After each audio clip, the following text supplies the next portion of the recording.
फूलों से सजे कमरे में अनु को बैठाकर सब चले गए। 10 मिनट बाद ही मानस आ गया। जैसे ही मानस पास आया, अनु बेड से उठ खड़ी हुई और गुस्से से पैर पटकती सोफे पर जाकर बैठ गई। मानस ने पूछा, इस गुस्से का कारण? तो अनु फट पड़ी, बोली,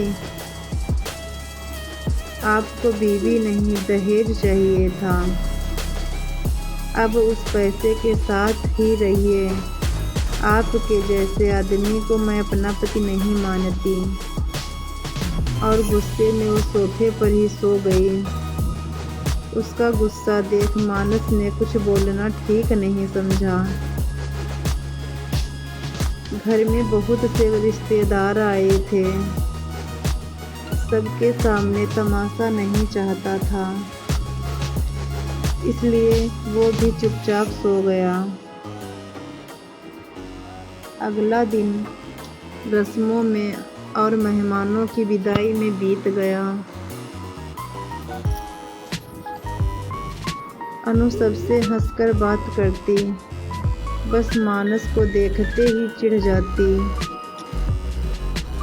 मानस ने हंसी मजाक कर कई बार उसे छेड़ने की कोशिश की, पर अनु का गुस्सा वैसा ही रहा। अरेंज मैरिज थी। अनु की सास ससुर के साथ मानस उसे देखने आया था। तब सब कुछ ठीक ही लगा था। सुलझे हुए पढ़े लिखे लोग। मानस का मजाकिया स्वभाव उसे भा गया था। ससुर जी ने उसके पापा से कहा था, हम लेन देन में यकीन नहीं रखते, पर आप अपनी बेटी दे रहे हैं तो हम भी बदले में आपको अपना बेटा सौंपते हैं। आज से मानस को दामाद नहीं बेटा समझिएगा। उनके विचार सुन अनु बहुत खुश हुई थी। स्वाभिमानी अनु को दहेज के नाम से नफरत थी। 2 महीने की सगाई में मानस के व्यवहार से कभी नहीं लगा कि वो लालची होगा। शादी से 1 हफ्ते पहले अनु की मम्मी की तबीयत खराब हो गई।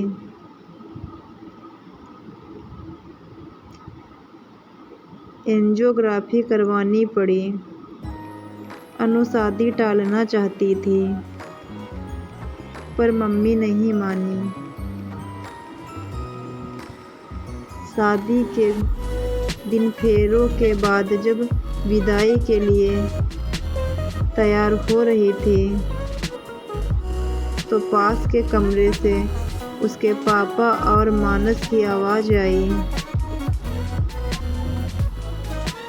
पापा मानस के आगे हाथ जोड़े खड़े थे। मैं जल्दी ही 3 लाख रुपए दे दूंगा दामाद जी। मानस ने उनके हाथ पकड़ लिए और कहा, ये सब बातें हम बाद में करेंगे पापा।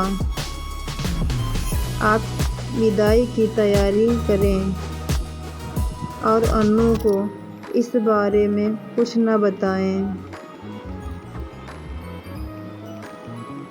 अनु ने बस इतना ही सुना और वहाँ से चल दी। उसे मानस पर बहुत गुस्सा आया। पढ़े लिखे मानस से ये उम्मीद नहीं थी।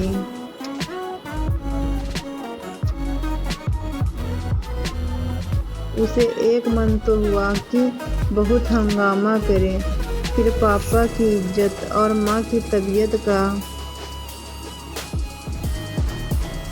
सोच चुप रह गए। पर उसने सोच लिया था कि वो मानस को सबक सिखाकर ही रहेगी।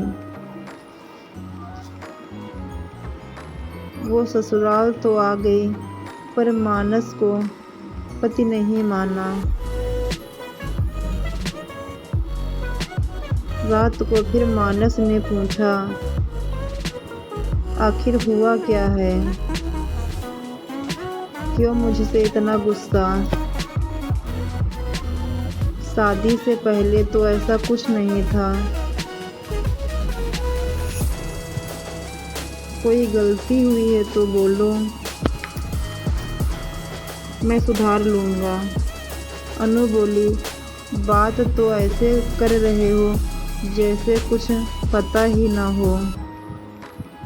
गलती तो मुझसे हुई, जो तुम्हारी असलियत नहीं समझ पाई। मानस ने बहुत समझाया पर वो कुछ सुनने को तैयार ही नहीं थी। अगली सुबह उसका भाई लेने आया और वो पग फेरे के लिए मायके आ गई। घर आकर सबसे मिलकर बहुत रोई, पर पापा को देखते ही उसका गुस्सा फूट पड़ा।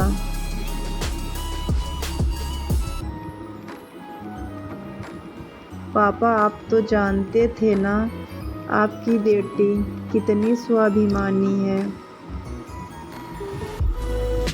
फिर क्यों आपने मेरी शादी दहेज के लालची मानस से करवा दी? एक बार मुझे बता तो देते कि उसने आपसे 3 लाख रुपए मांगे हैं। अनु की बात सुन सब अवाक रह गए। उसके पापा ने कहा कि ऐसा कुछ नहीं हुआ, मानस ने तो कभी कुछ नहीं मांगा। अनु बोली, मैंने विदाई के वक्त आप दोनों की बातें सुनी थी, मुझे सब पता चल गया। तब अनु के पापा ने बताया, बेटी तेरी शादी की तैयारियों में काफ़ी पैसा खर्च हो गया। ऐसे में तेरी माँ के इलाज के लिए 3 लाख कैश चाहिए था। मैं लोन लेने की सोच रहा था, तभी मानस ने कहा कि वो हॉस्पिटल का सारा खर्च उठाएगा। आखिर वो उसकी भी माँ है। मैंने उससे कहा कि मैं थोड़े थोड़े करके पैसे लौटा दूंगा, पर वो नहीं माना। बोला, अब उन पैसों के बारे में कोई बात नहीं होगी और तुझे ये सब बताने को भी मना किया था। वो नहीं चाहता था कि तेरे मन पर किसी तरह का बोझ हो। ये सब सुनकर अनु रो पड़ी।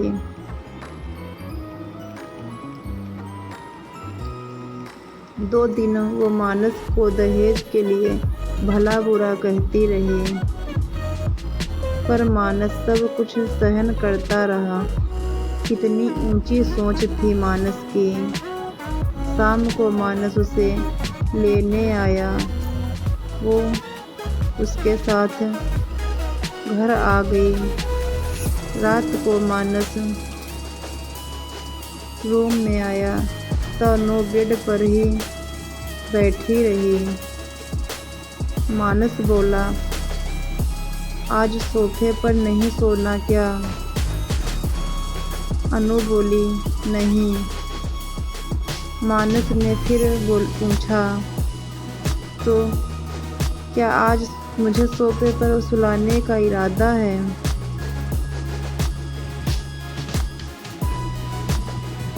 अनु ने उसे सारी बात बताई और अपनी गलती के लिए माफ़ी भी मांगी।